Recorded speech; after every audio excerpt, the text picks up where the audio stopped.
And this is why I've been saying for the last 2 years that you will see the Western system, the COMEX and the LBMA, exposed for what it is. And it is a scam, if you will, where the market, where the futures market is controlling the price of the underlying commodity. And it's not right. So let me just read this to you because it's very telling. He says, the second part of this new currency is price.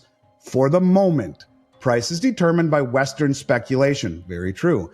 We produce these commodities, we consume them, but we do not have our own price mechanism, which will balance supply and demand. Now, during the COVID pandemic, the price for oil fell to nearly zero. Now, he's wrong there. It fell to negative $40 a barrel. Kind of, I guess that encapsulates my point, where an exchange can push oil down to negative 40 a barrel. That's not right. Anyways, he says, it's impossible to make any strategic planning for economic development if you do not control prices of basic commodities. Price formation with this new currency should get rid of the Western exchanges of commodities.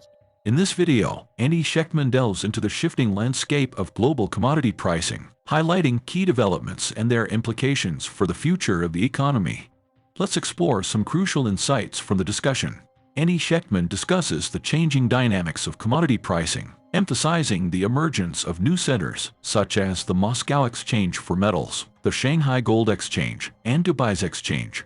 These new hubs represent a significant shift away from traditional Western exchanges like the Chicago Commodity Exchange. Schectman underscores China's strategic acquisitions, including the purchase of the London Metal Exchange, as part of its broader efforts to assert control over commodity pricing. By establishing its presence in key exchanges, China aims to exert greater influence over global commodity markets.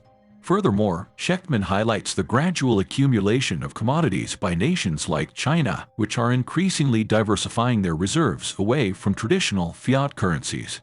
This trend reflects a growing recognition of the intrinsic value of tangible assets like metals and agricultural products. Schectman points out the significance of these developments in terms of transparency and market integrity.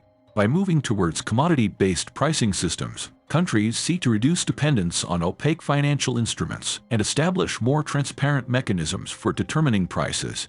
Let's get back to the video.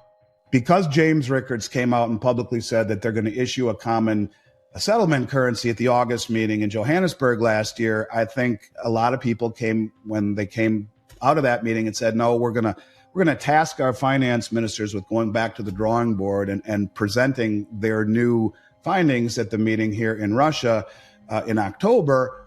People said it's a nothing burger. I look at it differently. Like in crypto speak, mass adoption. 35 more countries have formally applied to the Brics, and another 20 plus have informally applied. Take a look at what Saudi Arabia has done in the span of just a couple of years. They've joined the Brics.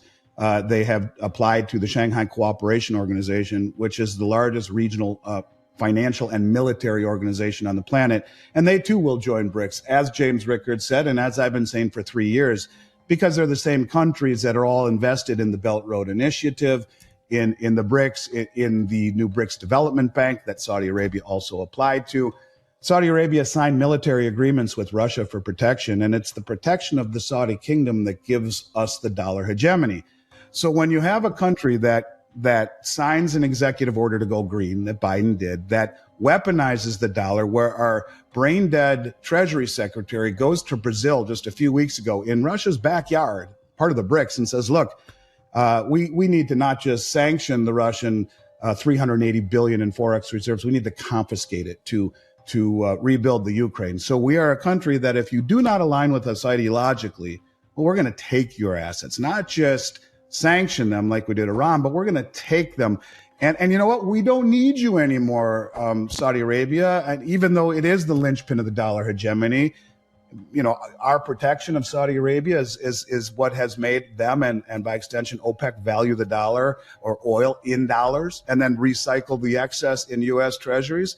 Well, look at what they've been doing. Aside from all of these relationships they have been making, aside from the Crown Prince of Saudi Arabia, you know, saying China was our most important trading partner this year, but for the next 50, well, yep. Those numbers are important. The last 50 years, it was 50 years ago that we signed the Petro agreement. So we are putting ourselves in a place to lose the world reserve status. But when you talk about gold, look, all of these countries have been accumulating gold, in particular the Chinese, for 16 straight months in a row.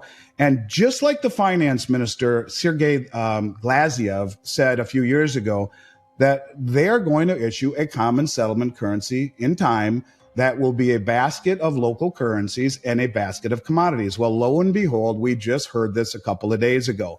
And there was an interview that was done on, I think it's called TASS, T-A-S-S, and it's a news agency in Russia. I think it's really worth people reading and going to. It's usually a few days ahead of Zero Hedge.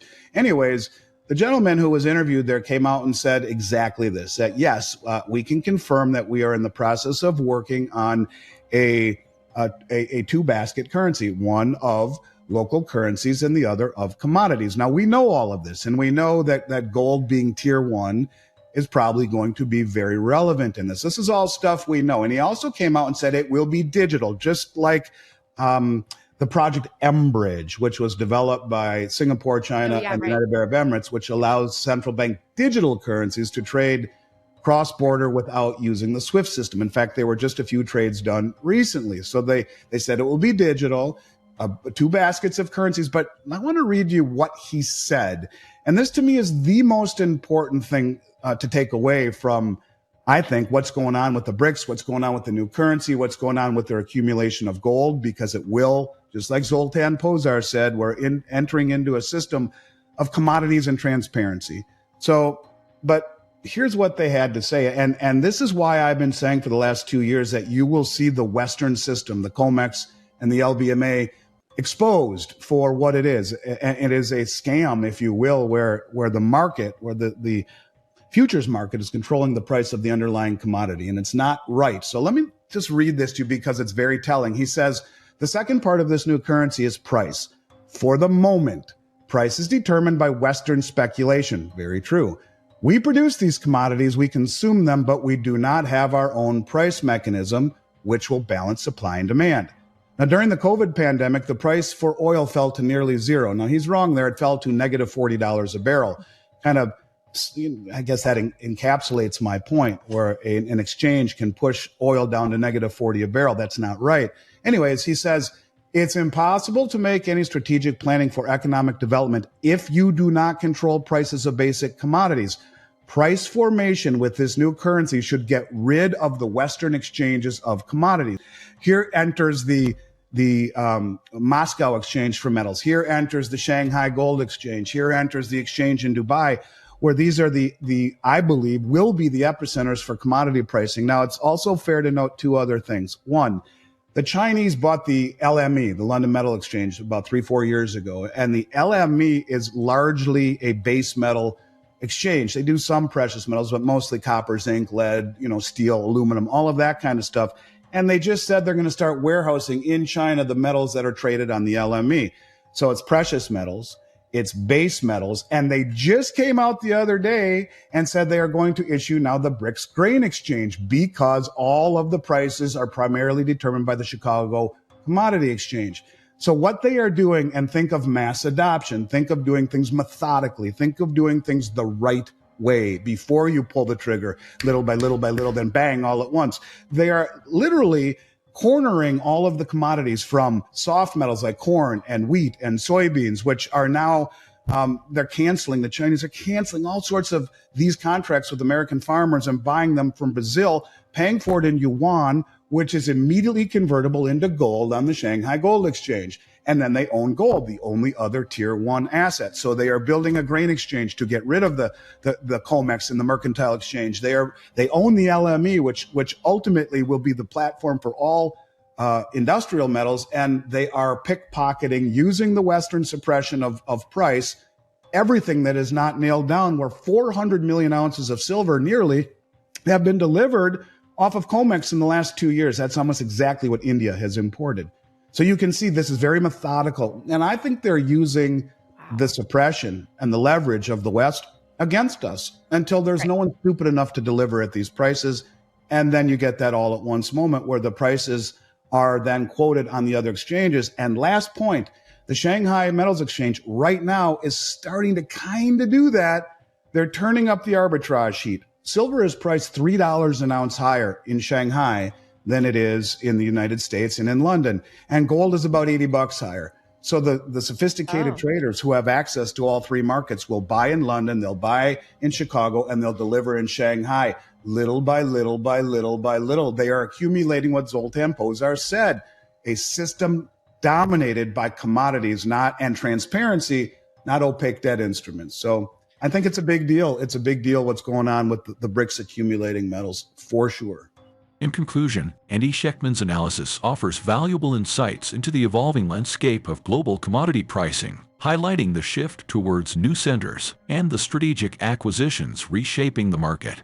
These developments underscore the growing importance of tangible assets and transparent pricing mechanisms in ensuring economic stability and resilience. As we navigate these changes, it's crucial to stay informed about the latest developments shaping our economic landscape. By subscribing to our channel, you'll gain access to more insightful discussions and updates on global economics, helping you stay ahead of the curve and make informed decisions. Thank you for joining us on this journey of exploration and learning.